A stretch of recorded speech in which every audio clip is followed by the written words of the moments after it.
Well, we got for you some more action with the conversation. It's Adrienne Lawrence, and now I have joining me Dakota Hall, the executive director of the Alliance for Youth Action. That's the first Black and Indigenous leader of the organization. Thanks so much for joining us, Dakota.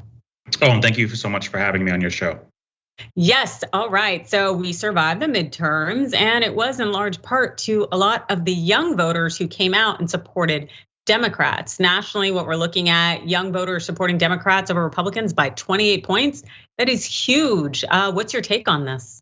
Yeah, young people came out and saved democracy in this midterm election. They really highlighted the power of their vote and how seriously they should be taking moving forward. Young people, I think, heard from Democrats a message around the economy, around democracy, and around access to healthcare and abortion rights that they liked, that they did not see that from a Republican Party.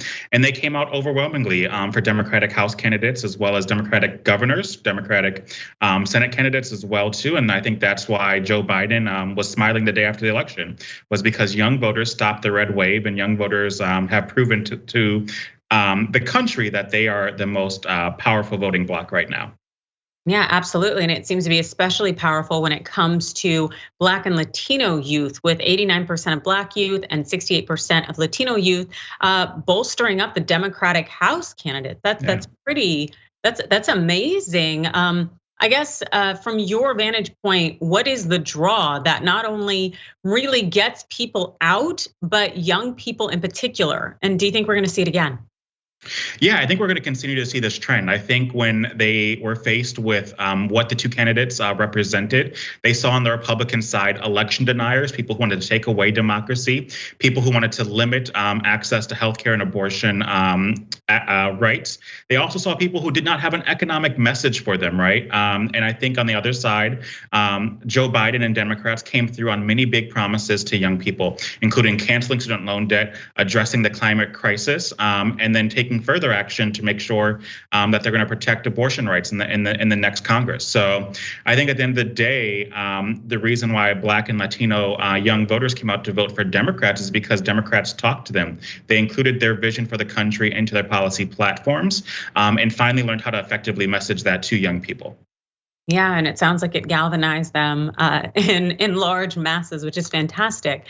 At the same time, something you had mentioned that was attractive for young voters is this forgiveness for student loans. And I know recently that Biden is reconsidering the student loan forgiveness program, which for me definitely kind of feels like a very backhanded play in terms of, you get us to go to the polls with making this promise there and we come and support you.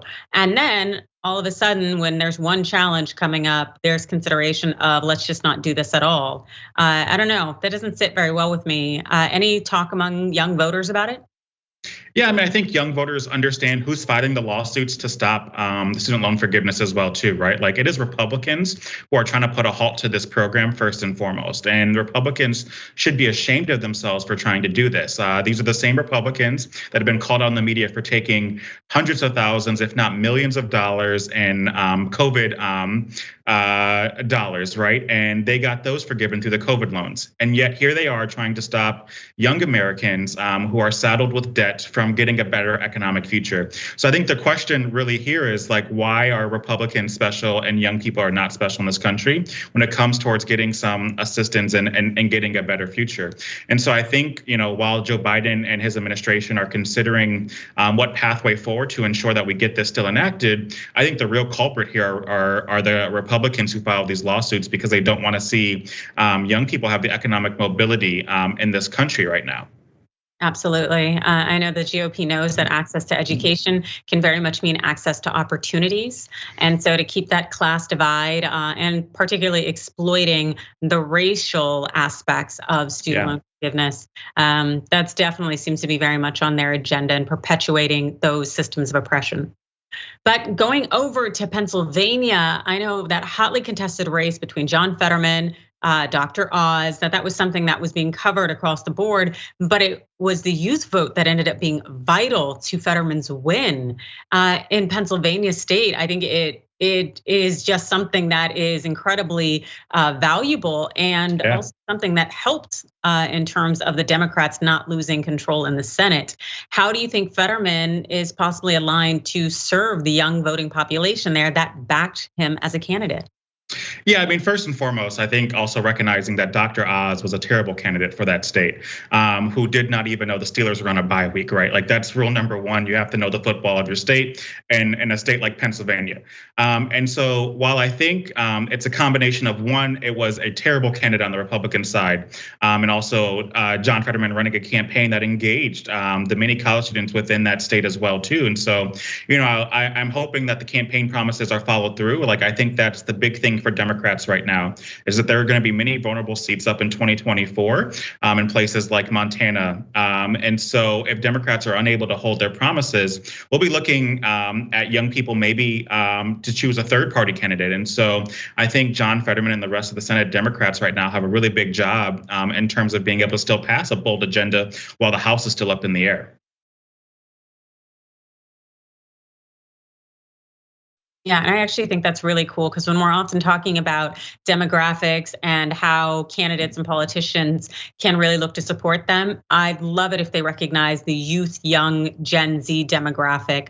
I think that would be an extremely powerful thing. And especially because now we're seeing Gen Zers be in Congress. As we know, we have the first Democratic candidate of the Gen Z generation, Maxwell Frost of Florida, winning a seat in the House. And so having that representation and also seeing people mobilize at such young ages is a really powerful thing. What are your thoughts? Yeah, I mean, Max Frost is just one example of how many young people in this country are taking towards civic engagement, running for office, right? And taking over school boards, running for city councils, state assemblies, right? Just a few years ago, Wisconsin elected an 18-year-old to our state assembly. And so I think young people, the Gen Z generation, is really showing that they are a force to be reckoned with, that they are electable, that they can really take this country and move it forward. And we're now just like becoming aware of that. But I think it's been happening for the last few years now, that young people are running locally. And we now just had our first candidate run and successfully run for Congress. So I'm looking forward to what Max is able to do in Congress. And I really do hope that he is a force to reckon with nationally, and not just people in Florida are supporting Max, but people across the country are really cheering upon Gen Z leadership, that we've seen what they've been able to do with organizations like Gen Z for Change, March for Our Lives, the Sunrise Movement, the Alliance for Youth Action has continuously turned out young people to help move this country forward since the rise of Trump. And so I think now it's time to follow young millennials and the Gen Z generation to ensure that this country lasts, that democracy is preserved, that we're fighting for basic human rights for everyone and making sure that everyone has a chance to thrive in our country. Absolutely. I think it's so cool, again, to have young people get involved in terms of our leadership in our country, especially because we're seeing so many just things being taken away from them, or the possibility of the threat thereof. So the thought of when they finally become of age, or when they finally hit their 30s or 40s, that they may not still have some of those social support systems that are imperative. Watching our nation kind of waste away to bolster that 1% is not okay. So seeing that mobilization is powerful. And I know that as the executive director of the Alliance for Youth Action, that you are heavily involved in continuing to ensure people are mobilized. Can you tell us about what you're working on?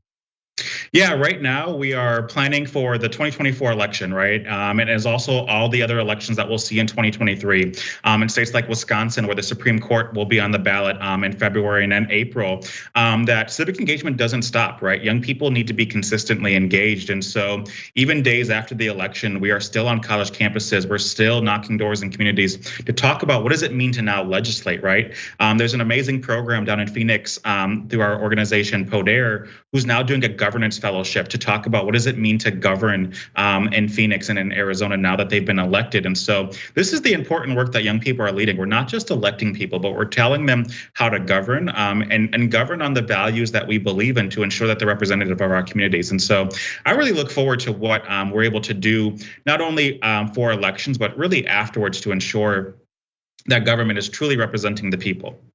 Yes, absolutely. And so I'm very grateful to have organizations like yours that are helping mobilize people, also help ensure they have access to use their voices.